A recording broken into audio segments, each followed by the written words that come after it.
Okay, bonjour à tous. Mabuhay po tayo dyan. Okay, this time, let's start with the basics, okay? If you want to speak French, you must know how to use verb être, and this is to be in English. So let's learn it step by step. Are you ready? Let's go. So, ça, c'est la conjugaison de verbe être.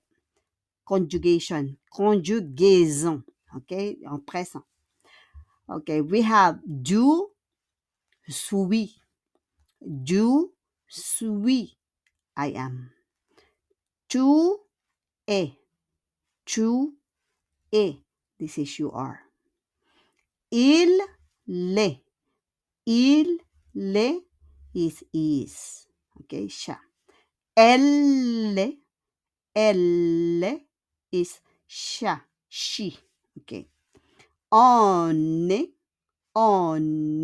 is we, tayo. Next we have nous. Nous, première personne pluriel. Nous. Nous is we are. Tayo ay. Next we have vous êtes. Le S will become a Z. Okay? Vous êtes. You are. Par respect. Ils sont. Ils sont. They are. Men only. And elles sont. They. These are only women. Okay? So I will repeat. Je suis. Tu es. Il est. Elle est. On est. Nous sommes. Vous êtes. Ils sont. Elles sont. Got them? Okay, répétez s'il vous plaît. Bravo, merci. So let's take them one by one, okay? Still on the conjugation, the verb être au présent. Okay, present tense po ito, no? Number one is je suis. Je suis is I am, ako ay. Je suis étudiant, paglalaki. Je suis étudiant, a man or a boy. Ako ay estudyante, I am a student. Okay? But when we say tu es, if you are a woman, tu es étudiante. This is a woman. Okay? Tu es étudiante. But if it is a man, tu es étudiant. Okay? Tu es étudiant, masculin. Tu es étudiante, féminin. Okay?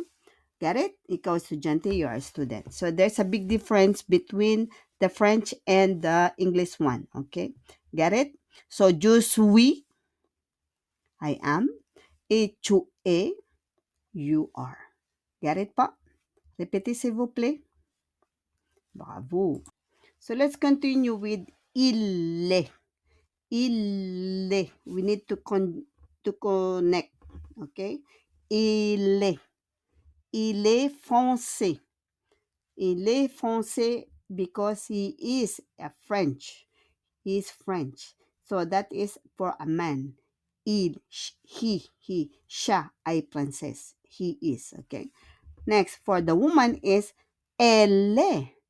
Elle est. Connect ko po. Elle est. Elle est française.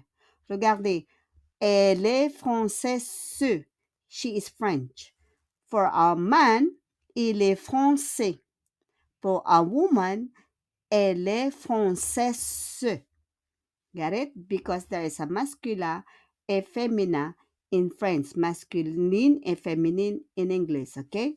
Example, another example is il est philippin. Philippin. Because he's a man. Filipino siya. Elle est philippine. Elle est philippine. Because she is Filipina, okay? Elle est philippine, il est philippin. Got it? Masculin et féminin. Répétez s'il vous plaît. Ok, merci. Next we have nous sommes. Nous sommes. This is we are. Kami o tayo ay. Okay? Nous sommes à Paris. We are in Paris or kami ay nasa Paris. Nous sommes. We don't pronounce the S. Nous sommes. Next, we have Vous êtes. Vous êtes. Le S will become a Z. Change it with Z, okay? Vous êtes.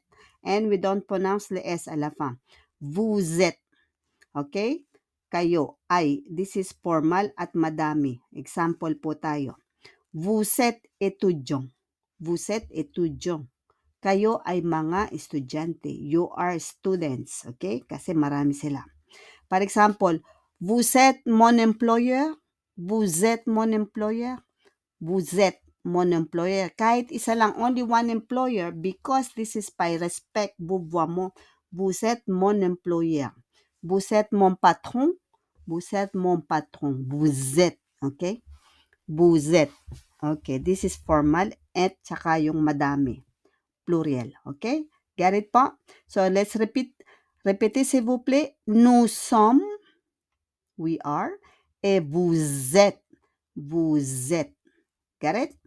Merci. And the last we have, ils sont. On ne prononce pas le S et le T à la fin. Ils sont. Ils sont. Sila. And this is only masculine o masculine, puro mga lalaki. O kahit merong isang babae o mix, it's still masculine o masculine. Okay? Mixed. Example po. Ils sont français. Ils sont français. Sila ay Frances. They are French.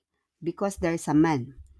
Kahit marami yung babae, but there's a man, we still consider it in masculin or masculine. Okay? Next, we have elles sont. Elles sont. Elles, we don't pronounce the S, and we don't pronounce encore the T. Elles sont. Sila ay puro mga babae lang. They are feminine, only women. Okay? Elles sont françaises. Sila ay mga prinsesa o princess. They are French, okay? So, if you will see, ils sont français, mais elles sont françaises. Okay? Because masculin et féminin. Il y a E et S à la fin. Ils sont français et elles sont françaises. Get it? Masculin ou féminin. Be careful with that. Okay, got them all? I hope you got them all. And please comment below. Et je suis, practice it, je suis, and your name. And share it with someone who wants to learn French. Merci beaucoup et à demain. Au revoir.